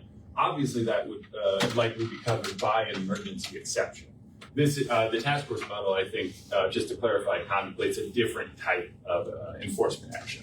And this emergency clause that you speak about, it would be interesting to know if that's really true, just because I know when we worked out agreements with the city of McCook, we had to iron out all the particulars as to when they were going to go outside and who was liable and whose insurance covered. But you have to train together also. Right, You have to be able to know what it is. So that's I mean, I understand where you guys, the liability. And then of course the reporting crimes side of it, obviously. We don't want our legal immigrant friends to be fearful of reporting crimes, right? Because we do not want them to be taken advantage of. Obviously, this whole situation is one of those things too that some may be willing to pacify it off, but where I think these MOAs that are here is for the enforcement of illegal immigration. Mm-hmm. So I would hope, like I stated before, that if you're a legal immigrant, then I really hope that doesn't strike fear in those folks to report crimes. I hope. I don't know what your statistics show, but I mean, I think there's a reason why, the International Association of the Chiefs of Police believes that it's both legal and illegal immigrants who have a new fear under this policy. Because, I mean, let's put aside the idea that, immigrant, local community members understand exactly who is going to be, the targets of these operations. Just the idea that the police or the sheriff's department is cooperating with ICE. I mean, even if you don't have an undocumented member in your family, even if you have a friend, I mean, that would, in my view, be a cause for concern, especially if the community members don't fully understand what the extent of the cooperation is between the sheriff's department and federal immigration authorities are. So I think it is. I think in an ideal world, innocent people would not be afraid to commit crime. But I mean, the reality is, with the misunderstandings and all of the other situations, I think both legal and illegal immigrants would have fear under these policies. And I can tell you personally, I live in Charles's district. There's two families I have for neighbors. I know that they're afraid of that. And they're extended families. They're farm laborers and construction laborers. And they are fearful. I know that. I talk to them. They're nice people. They're my neighbors. Right. So it's the little interaction that I've had with Homeland Security and ICE, at least here, right, North Platte office, have been very respectful to the dealings we've had. I've had individuals with an ICE detainer placed on them, and I was instructed the traffic stop could go no longer than the normal traffic stop. I had to release them, let them go, right? So what's been portrayed on the media, I feel, at least here, isn't really what's going on, right? What I don't feel like, and I don't think I have the retired sheriff in here, and then the chief deputy or acting sheriff, and along with Mr. Marty, we have three people that have worked very closely with this. I don't believe that you guys, again, this is just, you're not devoting time to going out and doing raids and that sort of thing. Those weren't the conversations either when we got these contracts. The task force situations absolutely stated we will not be involved with raids unless it's for a legitimate criminal beyond an immigration violation. That's why we're not running out with food dairy. they're around. We all know where they're at. That's not a problem for us. I have 3 immigrants working, have 3 immigrants working for my department. So that's not a fear. I think these families have been around for 30 years and more. We dealt with them when I was on the police department. They're not afraid of us. They're not. Mm-hmm. And I understand that's how you feel because of what's portrayed within the media. That's not the actuality in Red Willow County. The Red Willow County has a very good relationship with the immigrant population. Mm-hmm. You're blowing this up into a grass fire that's not. Well, I'm going back to the task force model. I think the issue for me is that, yes, there are these assurances, but there's always a but. I mean, there is always a but.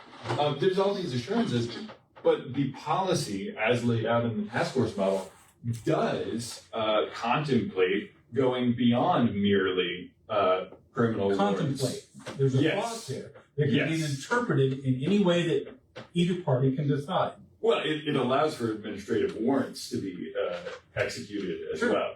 Sure. Yes, which That are warrant would be based on non-criminal probable matters. cause through a judge for a criminal offense beyond immigration. Well, and so an administrative warrant is different than a criminal warrant. It comes through the same process. It still has to have probable cause. But that's not a criminal violation. You have, like an administrative warrant is someone who is here in the country That has illegally. violated other than immigration laws. No. Say, and you know, Your opinion is going to be your opinion. The actuality is like Ted said. Can I add to that is basically you're trying to put into our words that we're going to do something that we're not. Now, I want to say something because he basically said he would not do that. I'm the same as him. I would not do that. We have immigration people working at the sheriff's office. We have a naturalized system working at the sheriff's office. We have a relationship with all our citizens of Red Willow. Okay, I don't care where they're from. I serve all citizens the same. And the thing is, to say that there's going to be a huge liability is saying that I don't have enough common sense, or people that I train don't have enough common sense to do what's right. Okay, I'm not going to have civil actions happen. You could put into the words that we're going to do this because ICE agent said we have to. No, I've actually told state agents in my county, not where I was sheriff before, when they were doing things illegally. If you don't follow the law and the Constitution, you don't operate in Red Willow, in my county. Okay? That's the way it should be. The Constitution should be followed. It says all are equal. It doesn't say certain races, it says all are equal under God. Right? Well, ICE is not really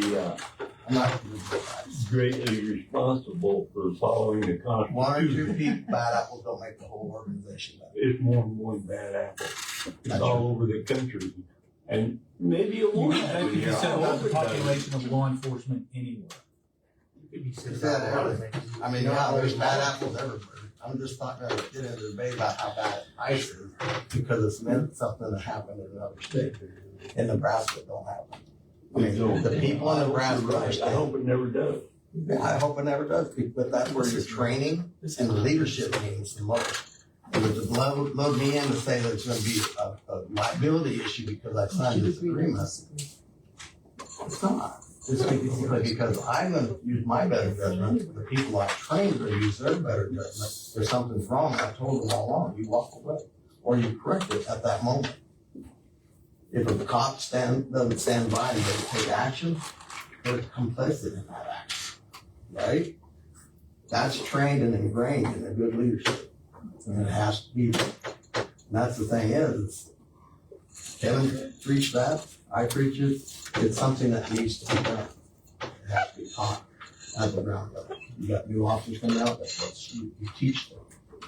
So I mean, I understand all of that, and to be fair, I do not think that it is likely. What I'm saying is, I just question the need to open us up to liability at all. I understand that it's unlikely, but if there's a 1 in 1,000 chance that something goes wrong, and that we have like a 10 or even God forbid like a $20 million lawsuit on our hands for a policy, which I think I've laid out the reasons why. I think there's very good reason to not adopt this policy.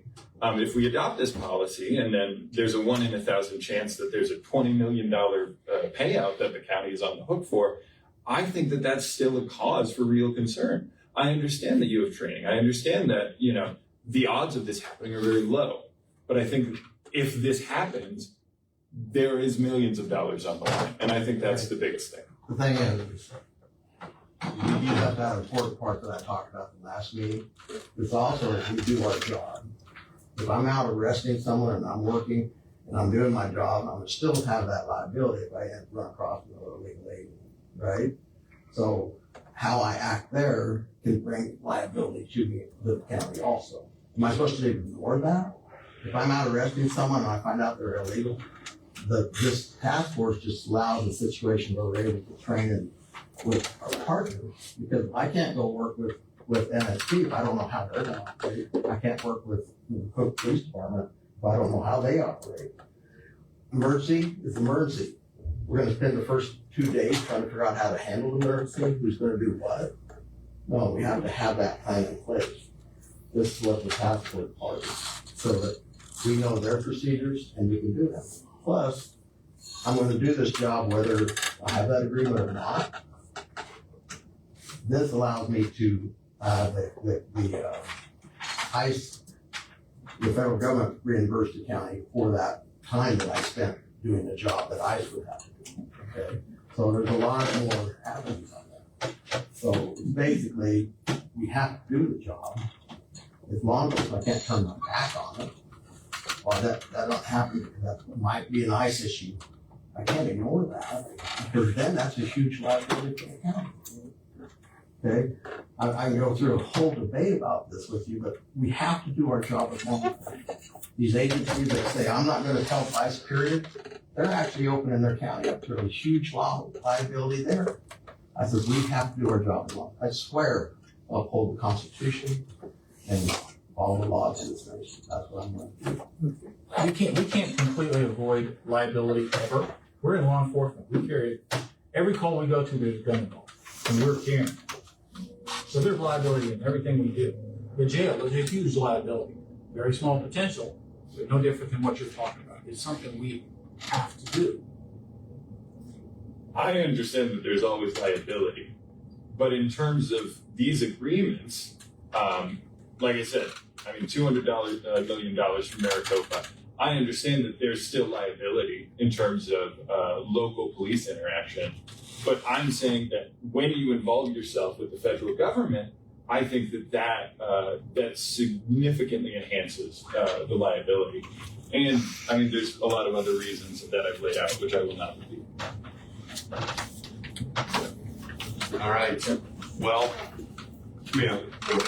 I'm a member of Nebraska Nurses too, and I would just like to say that number one, I do know some people here who are really frightened of this, of the racial profiling that tends to happen when a 287G agreement is signed.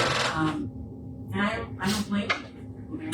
I really don't. My main question is, why wasn't this agreement, when you guys were all thinking about signing it, why wasn't it brought in a public meeting? So the public could know, so the media could know, so we all knew about it. Until now we're coming in after the fact, and it doesn't seem very. Lori, I would just say that's that, all I have. I would just say that memorandum, these things were brought to us, but I was gonna say these three items were not brought to us, but as a commissioners, we did vote for a resolution to make sure that Willow County was not a sanctuary county. Yeah, but Now, that's does this different. go along with this? I don't know. No, I don't know. So, but I'm just saying, I didn't know anything about 287G until Andrew presented this to us a couple weeks ago. So only thing we did is we made sure that we were not a sanctuary county. Right. So as far as the detail, there's a lot of detail here. Yeah. You know, it's not like we don't have anything else to do. Right, I know, but this is a. Well, yeah, I agree, Lori. It's an enforcement as Explain well. it to you. It's an Who enforcement. initiated I don't have this to, whole I don't have to process? call somebody to make a traffic stop. In large part, law enforcement we have all sorts of agreements with the city of McCook, with surrounding counties for our jail facility. The sheriff handles these agreements and they're not alone. So Andrew, kind of going back, I know we spent a considerable amount of time talking about this, but so only 5 counties or 5 municipal departments, or who? Five counties have entered into essentially all 3 agreements in Nebraska. And what 5 counties are those? Do you know? Let me get 1 second. I'm just curious. It's just for my information. I mean, if you're wondering if it's all predominantly located in the, actually, I'm not sure yet where the counties are. I believe one is in southeastern Nebraska, and then a few are in northeastern Nebraska as well. Okay. But I can get that information to you if you want. No, that's fine. And I can do some research on this as well. I feel that, and to answer your question, these did not come before the Board of Commissioners simply because the elected official for the sheriff's office handles all of their, we've had some come to us, but they handle their affairs on their side, right? They handle their agreements, they coordinate those agreements. And there's a lot of verbiage in each one of these. Ultimately, what they have basically done, in essence, their heart condition is they have assigned these agreements to be an assistant to the federal government and the ICE, to be a partner with them, essentially. Like I spoke about before, we are each other's lifelines, right? And so if we don't have good relationships and rapport with one another, there may come a time where those are important, right? Mm-hmm. To have those, and that's, I think, the intention of why these were signed, was to be a good partner with all law enforcement. And maybe I'm speaking out of turn. Dakota County, Wheeler County, Banner County, Sioux County, and the Nebraska State Patrol. Yep. So any member of the Nebraska State Patrol, had you ever heard of this? I personally never. That again is above my pay grade as a trooper to deal with what the agreements are signed between the colonel's office, like this 287G. No, if I make a traffic stop, I run the subject. Dispatch lets me know if there's an ICE detainer on that subject. A lot of times I'm making phone calls, figuring out what step 2 is, right? But no, I was not made aware. I know we cooperate, right? I know we're in cooperation with the federal government, not just Homeland Security, on all levels. We cooperate if you have a case that it would be in their wheelhouse more so than ours, and so on and so forth. So we all try to work together as a cohesive group. But we're not seeking out other than criminal immigrants. The immigrants that we have in here, legal, illegal, we're not seeking them out. It's as been said before, it's the hardened criminals. The guys you're talking about Florida cases, MS-13, that's not an issue for us. And they may have been here or been through, but that's not what we're dealing with. So we're not parking out here by the dairy and running. And it's just not happening.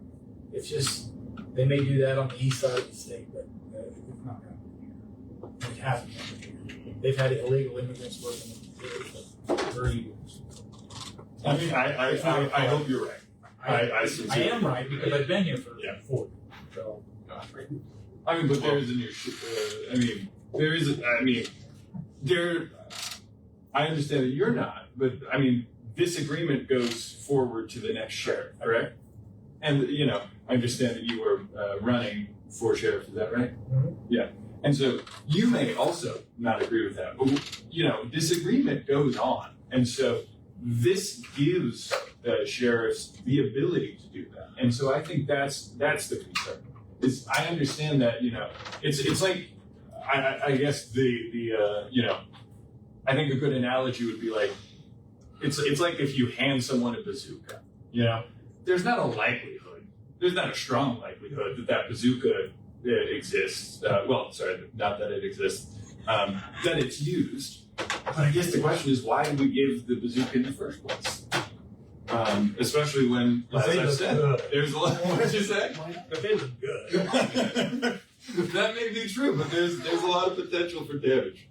But yeah, I think I've said all that I can say on this topic. I appreciate you guys coming in and visiting with us, and we will, you know, we will keep tabs on what goes on, and the sheriff's office will do their due diligence. And anything from you guys? I don't have anything to add. I think I just agree with a lot of what was said here today. This is not Minnesota. This is not Florida. Good people of Willow County. We got good people. I know. So, no, I think that. Well, there's a lot of people that are involved with Nebraska Voice, and many of them will be watching this today because they knew there wouldn't be room in this room. That's all right. But there's a lot of people that are very concerned about this. I hope their concerns are alleviated because of the fact that we have good law enforcement officers. This issue doesn't arise. The issue of the liabilities don't arise if your training is right. You have good training and it's all that foundation. I mean, the Constitution, we all have the same rights, no matter who we are. All people doesn't say what race, kind, or anything else. If you follow the Constitution, there wouldn't be racism. You understand that? If everybody followed the Constitution, there would not be racism. Well, I sure wish somehow you could get everybody to follow the Constitution. That's what I'm preaching. That would make this place so that's much what this better. means. I will follow the Constitution. You actually take an oath to that. And some of them don't. Well, And that's the bad apples that need to go away. But every law enforcement officer across this nation take that same oath. If they believed in it, there would not be racism. Well, there's a lot of government officials, you know, that take that oath. Yeah, because they don't believe in it. No, I appreciate you guys' time today. Thank you for coming in and visiting with us. We do, and your concerns. Yes, sir. Yes, We sir. appreciate you having us. Thank you, guys. Thank you. All right, we have a couple reports here to go over. One being the clerk of the district court monthly revenue report, and two being the tax increment financing report. The clerk of the district court brought in $2,615.15.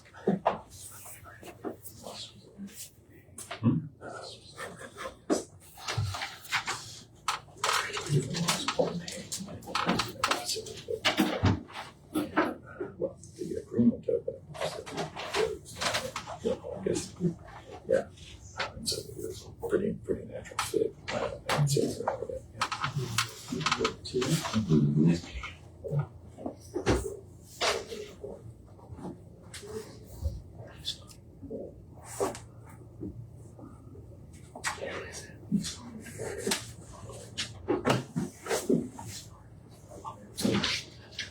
Then the second report is the city, like I said, City of McCook tax increment financing report.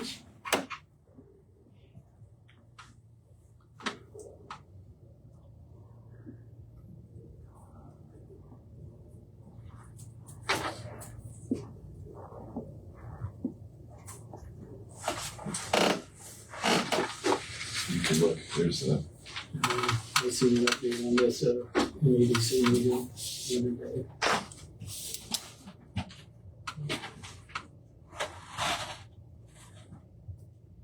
This is a long report, everybody. Basically, it's a list of all of the TIP programs that go on the Cook at this point. The balances that are due, the ones that are paid off. So we. How many total properties? Does it list the total? I know that are involved. Somebody lists two of them.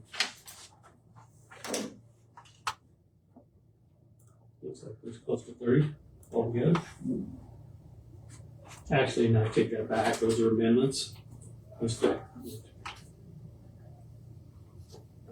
There's 12, but some of those are dealing with housing and development. So there's actually one property involved, but they're listed in that property, for instance. Right, but one. Certain houses there, so that would be one. So like 12 projects. Yeah, it looks like 12 total projects. A lot of these are housing. A lot of them are housing. So that would be like residential, and then also there should be some commercial on there, right? For like motels. Hotel groups on here, Willow Courts, Next Generation, McCook Lodging, which is Holiday Inn, I believe. Blackwood Enterprises, that's the building down there by the old police station. Yeah, and Next Gen is the chemical plant. So on Ravenswood, or in that. Oh yeah, okay. Instax on here, that'd be not very cool. And then they've got another one here for they're doing what they call infill housing, trying to pick up lots around town instead of just home development, find vacant lots and build in them. That's another project. And I don't know who Engineering International is. I don't know the answer to that one. They said like 25% at the end of whatever was the land inside city limits in McCook was actually blighted. Yeah, they're kind of mainly looking at over there on that east side of town. So they're looking for grants over there. They can't get those grants qualified unless they're actually considered the loan type of thing. And I think they've got that study down.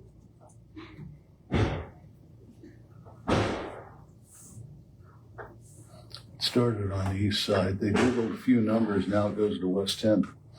Yeah, that's true. It's pretty big. And they're also looking at some rural area too. Yeah.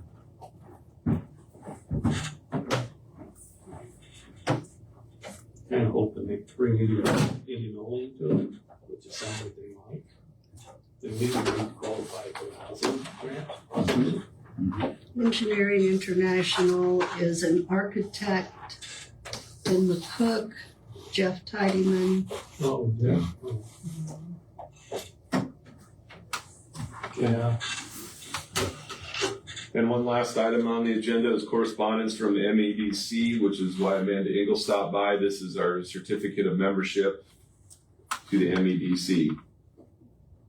So that takes care of the correspondence portion. We'll probably hang that up on the board. Is there anything else to discuss? If not, I'd entertain a motion to adjourn. I would make a motion to adjourn. I think our next meeting is May 14th. Is that right? May 14th, special meeting? Yes, 8:30. I have a motion from Dean and a second from Fritchie to adjourn the meeting at 9:56. Not bad. It's 9. Yeah, I always do this 10:56. If there's no further discussion, we'll go ahead and vote. All those in favor say aye. Aye. All opposed say nay. Motion carries. Yeah. 8:30 a.m. on May 14th. Okay.